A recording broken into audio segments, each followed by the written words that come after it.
প্রিয় দর্শক, আমন্ত্রণ আমাদের সরাসরি আয়োজন গ্রিন ভিউ ক্লিনিক টেলিপ্রেসক্রিপশনে।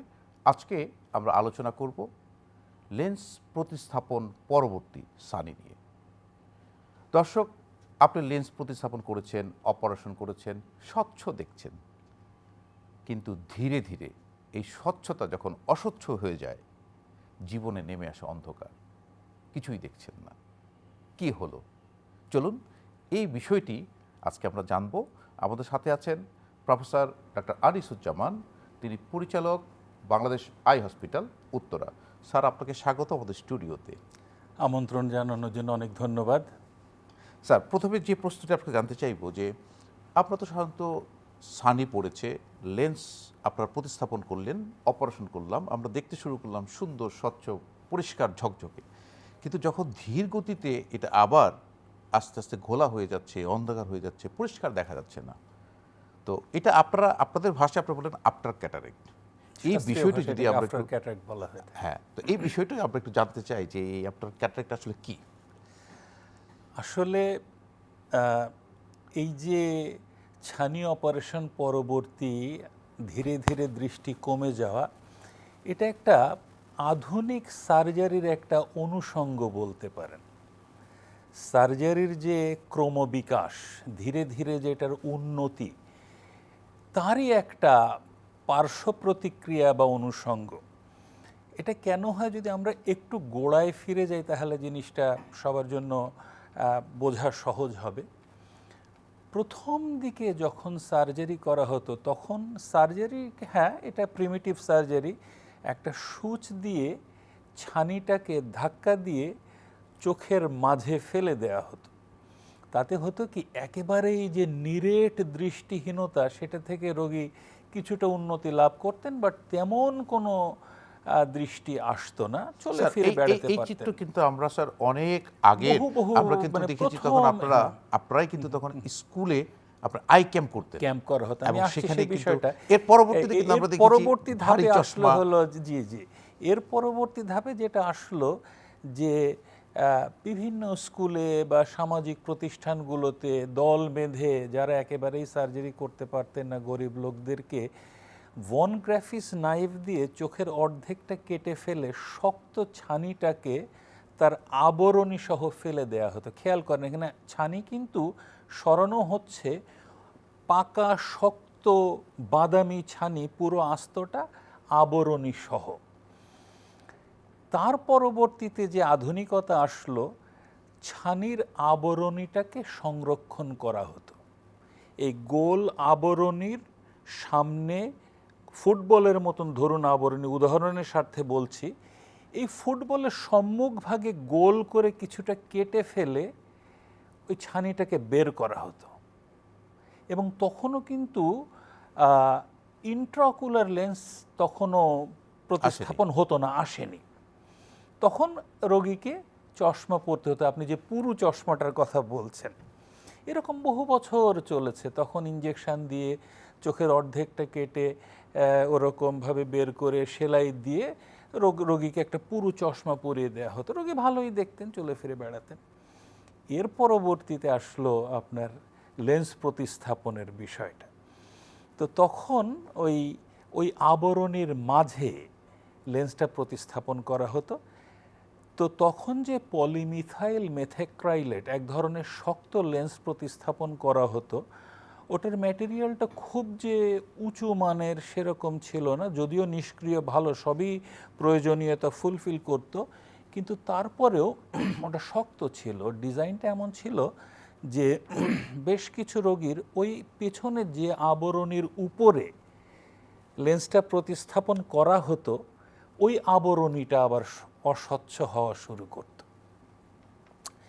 এই যে লেন্স প্রতিস্থাপন করা হচ্ছে যে আবরণীর উপরে, যেটা চোখের ছানিরই কিন্তু আবরণী, লেন্সের আবরণী, ওটা স্বচ্ছ থাকে, ওটাকে রেখে ছানিটাকে বের করে ওখানে লেন্স দেয়া হতো। তো যখন সময়ের সঙ্গে সঙ্গে আস্তে আস্তে কিছু কিছু রোগীর এই অস্বচ্ছতা শুরু হলো, এই পরিস্থিতিটাকেই আমরা আফটার ক্যাটারাক্ট বলতাম বা বলে থাকি। স্যার এখানটা যদি আমি আসি যে আপনি বলছেন যে একটা ফুটবলের মতো লেয়ার থাকে, আপনি যখন এখন যেটা করছেন যে যে আপনি লেন্সটা বের করে, যেটা ছাড়িযুক্ত লেন্স সেটা বের করে সেখানে একটা নতুন লেন্স আপনার প্রতিস্থাপন করছেন, কিন্তু কাভারটা যে বাইরে যেটা সেটা রয়ে যাচ্ছে রয়ে সেখানে। যাচ্ছে। তো আমি যেটা জানতে চাচ্ছি যে এই লেন্সে যে আপনার ঘোলা হয়ে গেল, ক্যাটারাক্ট হয়ে গেল, তো তখন কি এই পর্দাটা কি ঘোলা হয়ে যায় কিনা, না স্বচ্ছই থাকে? না, ওই পর্দাটাই ঘোলা হয়।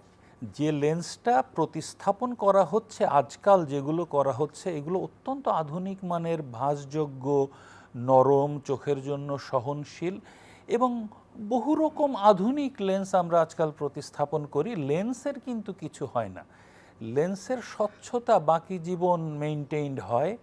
খুব রেয়ারলি এটা হতে পারে, সেটা ভিন্ন বিষয়, আমরা অন্য সময় আলাপ করব। কিন্তু যে আবরণীটা, এইটা অনেকের ক্ষেত্রে, কারো কারো ক্ষেত্রে অস্বচ্ছ হয়, তখনই এই রোগী আবার কম দেখা শুরু করে। এখন প্রশ্ন আসতে পারে যে কেন এই অস্বচ্ছতাটা হয়, জি, হলে কাভারে এটা জি। কি চিকিৎসা আমরা করতে পারি, কিভাবে অস্বচ্ছ না হয়, কিভাবে আমরা এটাকে প্রতিহত করতে পারি, এই বিষয়গুলো আজকে আমরা একটু খোলামেলা আলাপ আলোচনা করতে পারি। ধরুন কেন হয়, একটা বলেছি যে এক ধরনের লেন্স, শক্ত লেন্স, যেটা আগে ব্যবহার হতো আজকাল একেবারেই ব্যবহার হয় না, ওই লেন্স থেকে হয়। আধুনিক লেন্সের মাঝেও ধরুন অ্যাক্রিলিক লেন্সটা ভালো, এটাতে কম হয়। আবার ধরুন লেন্সের ম্যাটেরিয়ালের মধ্যে সাধারণত দুই রকমের ম্যাটেরিয়াল থাকে, একটা হচ্ছে হাইড্রোফোবিক ম্যাটেরিয়াল লেন্স দিয়ে তৈরি, আর একটা হাইড্রোফিলিক ম্যাটেরিয়াল। তো দেখা যায় কোনো কোনো ক্ষেত্রে হাইড্রোফিলিক ম্যাটেরিয়ালের ক্ষেত্রে এই অস্বচ্ছতার মাত্রাটা একটু বেশি হয়। তারপর ধরুন লেন্সের ডিজাইন, লেন্সের প্রান্তটা যদি এরকম স্পিয়ার শেপেড হয়, কোনাকুনি হয়, তাহলে দেখা যায় কোনো কোনো ক্ষেত্রে অস্বচ্ছতাটা হয়। আবার যদি এটা যদি চতুষ্কোণ আকৃতি হয়, যদি স্কোয়ার এজ হয়, এরকম হয়, এটা না হয় যদি এরকম হয়, তখন দেখা যায় যে অস্বচ্ছতাটা কম হয়। এর বাইরেও আর একটা অত্যন্ত গুরুত্বপূর্ণ, আরও বেশ কিছু গুরুত্বপূর্ণ বিষয় আছে যেটা সার্জারিকালীন সময় মনোযোগী হতে হয় সার্জনকে।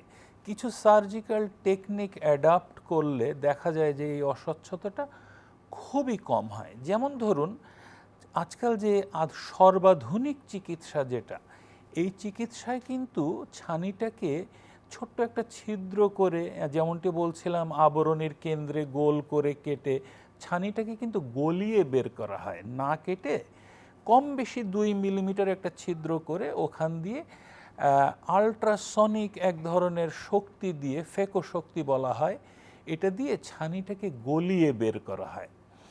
তো এখন ধরুন এই যে গলানো হলো, গলানো ছানির যদি কিছু অংশ কোথাও লুকানো থেকে থাকে, এইগুলো থেকে কিন্তু আবার অস্বচ্ছতার সৃষ্টি হয়।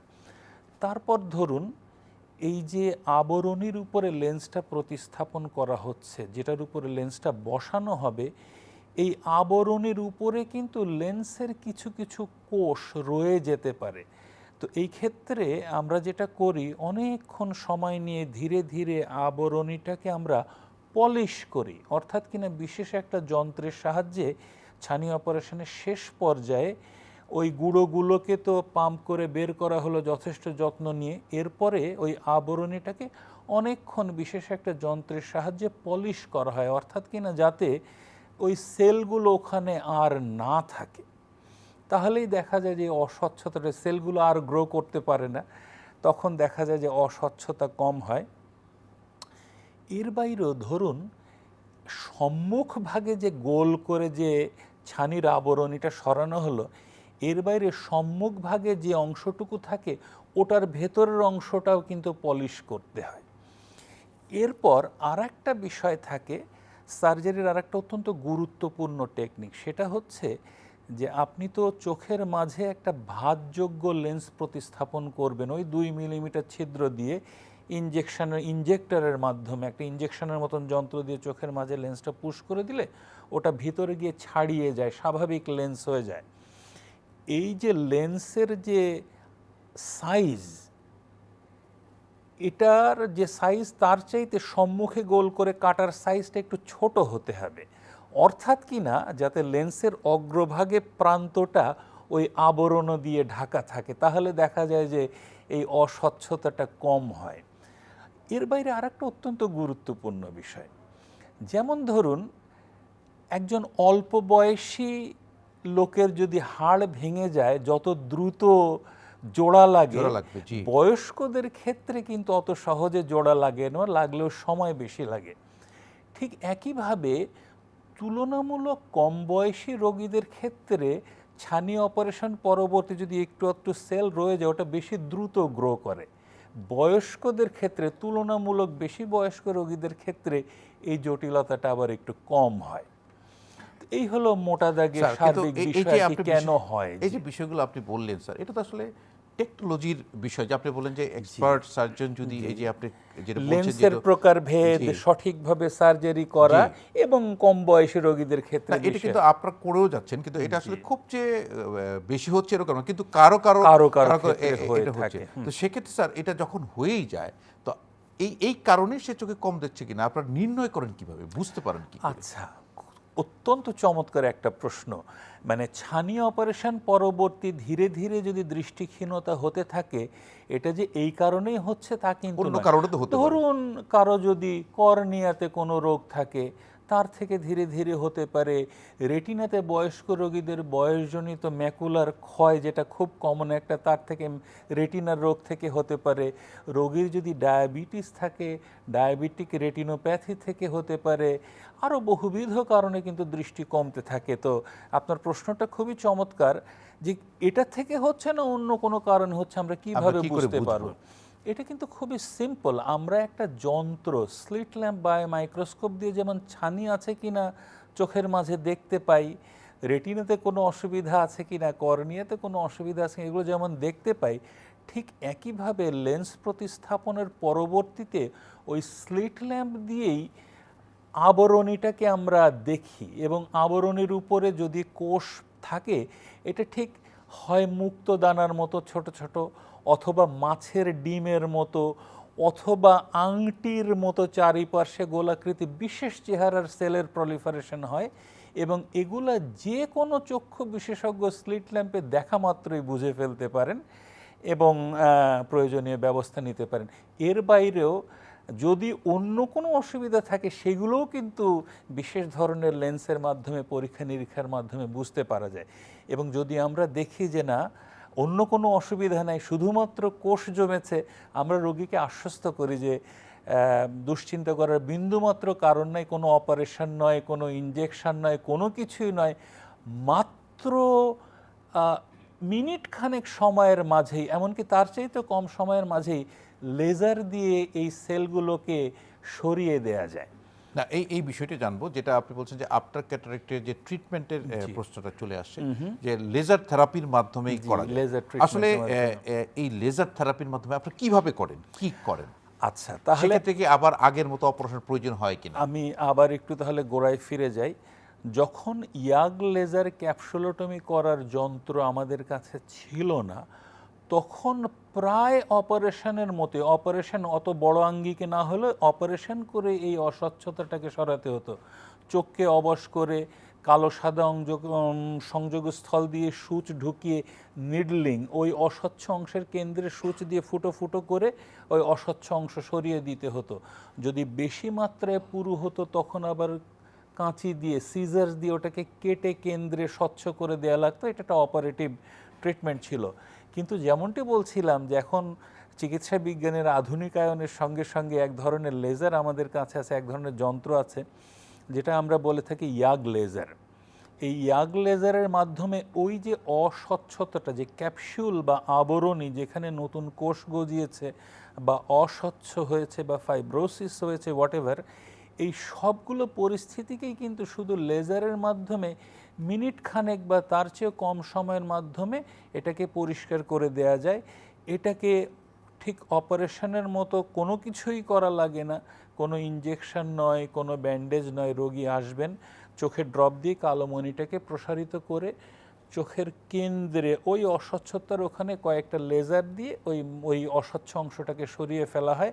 রোগী কিন্তু চোখে পানি দিতে পারবেন, স্বাভাবিক কাজকর্ম করতে পারবেন, অর্থাৎ কিনা এটা একটা লেজার চিকিৎসা এবং তাৎক্ষণিকই রোগীর দৃষ্টিশক্তি ফেরত চলে আসে। মানে লেজার করার পরবর্তী সে আবার স্বচ্ছ দেখতে হবে, আবার সুন্দর স্বচ্ছ দেখতে হবে। দেখতে পারবে। স্যার, এই প্রসঙ্গে আপনি একটু বলছিলেন যে আমরা তো ধরেন লেন্স কোনটা ব্যবহার করব কোনটা করব না আমরা তো আসলে জানি না। তো আপনি কিন্তু বলেছেন যে হাইড্রোফোবিক হাইড্রোফিলিক লেন্স, আসলে এই বিষয়টা আমরা কিন্তু বুঝি না।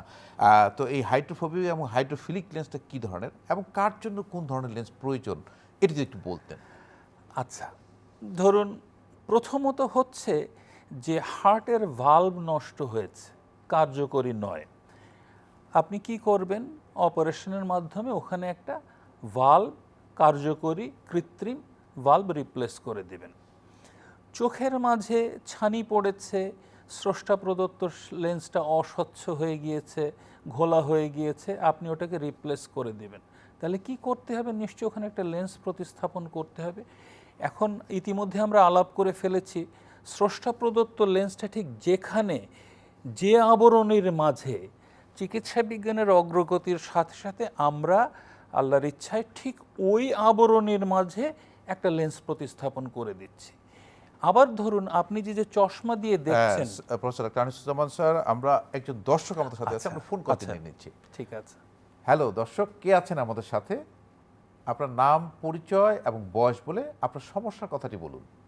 আসসালামু আলাইকুম। ওয়ালাইকুম সালাম, শুনতে পাচ্ছি। আপনার বয়স, নাম, পরিচয় বলে আপনার সমস্যার কথাটি বলুন। আমি মোহাম্মদ মাহমুদ হাসান বলেছিলাম। জি আমার বয়স 41। জি, আপনার সমস্যাটি বলুন। এখন আপনার বয়স। সমস্যা হচ্ছে আমি কাছের লেখা 2 ফিট থেকে 2 ফিট পর্যন্ত লেখা দেখতে পারি না, ছোট ছোট লেখা পড়তে পারি না। মনে হয় আমরা বুঝতে পারছি। জি। মাহমুদ হাসান সাহেবের বয়সটা কিন্তু 41 বছর। আমি এখানে একটা অনুষ্ঠান করেছিলাম বয়স যখন 40, এই অনুষ্ঠানে এটা নিয়ে বিস্তারিত আলাপ করেছিলাম। মানুষের দৃষ্টির গঠনটা এমন যে তিনি 33 সেন্টিমিটার দূরে বা 13.5 থেকে 14 ইঞ্চি দূরে কাছে স্বাভাবিক দেখবেন। এখন এই কাছে দেখার সময় কিন্তু একটা বিশেষ ঘটনা ঘটে, কয়েকটা ঘটনা ঘটে। চোখ যেমন দূরে তাকালে সমান্তরাল থাকে, কাছে তাকানোর সময় আস্তে আস্তে নিচে নামে এবং ভেতরের দিকে আসে, এরকম আসে, কাছে ফোকাস করে। কালো মণি সংকুচিত হয়। চোখের মাঝে সিলিয়ারি মাসল নামে এক ধরনের মাংসপেশি থাকে, এটা প্রয়োজন মাফিক সংকুচিত হয়ে লেন্সের শেপটাকে চেঞ্জ করে কাছের জন্য ফোকাস করে। অনেকগুলো ঘটনা ঘটছে। এখন 40 বছর বয়স যখন হয়ে যায় তখন লেন্সের এই যে শেপ পরিবর্তনের ক্ষমতাটা ধীরে ধীরে কমতে থাকে, অর্থাৎ কিনা সে কাছে ফোকাস করতে পারে না। এটা একেবারেই, ভদ্রলোকের প্রশ্নের সূত্র ধরে বলছে, একেবারেই স্বাভাবিক বয়সজনিত একটা পরিবর্তন। একটা চুল পাকলে যেমন আমরা ওই বয়সে মোটেও চিন্তিত হই না, ব্যাপারটা এরকম, চিন্তিত হওয়ার কোনো কারণ নাই। কাছে দেখার ক্ষমতা কমে যাচ্ছে, উনি একজন চক্ষু চিকিৎসকের শরণাপন্ন হবেন। কম্পিউটার বা অটো রিফ্র্যাক্টোমিটারের মাধ্যমে চোখের পাওয়ারটা মেপে, যদি দূরে কিছুটা পাওয়ার প্রয়োজন হয় সেটা চিকিৎসক উপরের অংশে ব্যবস্থা করে দিবেন। আর কাছে দেখার জন্য নিচে বয়স বিবেচনায় সাধারণত +1 ডায়াপ্টার পাওয়ার লাগে 40 বছর কম বেশি বয়সে। উনি মেপে 33 সেন্টিমিটার দূরে বা 13-14 ইঞ্চি দূরে দেখার জন্য একটা পাওয়ার দিয়ে দিবেন। এই চশমাটা দিয়ে উনি দেখতে পাবেন। এ প্রসঙ্গে আর একটা কথা বলা প্রয়োজন, 40 পরবর্তী বয়সে 60 ইয়ার হওয়া পর্যন্ত বাকি 20 বছর কিন্তু সময় যাওয়ার সঙ্গে সঙ্গে এই কাছে দেখার ক্ষমতাটা কমতে থাকবে এবং প্রয়োজনে আবার চশমার পাওয়ার বাড়িয়ে বাড়িয়েই দেখতে হবে। তার মানে যেটা হলো যে আমরা যে রিডিং গ্লাস একটা বলি, যে আপনারা সেই রিডিং গ্লাসের কথাই বলছেন, এবং এটা কিন্তু চক্ষুর যে পাওয়ারটা মেপে এবং প্রতি বছর বছর একটু চেঞ্জ করার প্রয়োজন, 1.5 থেকে 2 বছর পর কম বেশি প্রয়োজন হতে হয়। পারে। আমার মনে হয় যে আমাদের দর্শক আমাদের এই সমস্যার সমাধান পেয়েছেন। প্রফেসর ডক্টর আনিসুজ্জামান স্যার, আপনাকে অসংখ্য ধন্যবাদ। আপনি আজকে একটা সুন্দর টপিকস, আফটার কাটার একটা ট্রিটমেন্ট নিয়ে বললেন, নিশ্চয়ই দর্শকদের অনেক উপকার আসবে। আপনাকে ধন্যবাদ। আপনাকেও ধন্যবাদ। চ্যানেলের সকল দর্শক, কলাকুশলী সকলকেই অসংখ্য ধন্যবাদ। প্রিয় দর্শক, আজকে আমরা জানলাম যে লেন্স প্রতিস্থাপন পরবর্তী ক্যাটারেক্ট মানে আবার ছানি, তো সেই বিষয়ে চিকিৎসাগুলো নিশ্চয়ই যাদের এরকম সমস্যা হচ্ছে তাদেরকে দেরি না করে একজন বিশেষজ্ঞ চক্ষু চিকিৎসকের পরামর্শ নিন। নিশ্চয়ই শুধুমাত্র লেজার থেরাপির মাধ্যমে এই সমস্যার সমাধান করা সম্ভব। দর্শক ভালো থাকুন, সুস্থ থাকুন, শুভকামনা সকলের জন্য।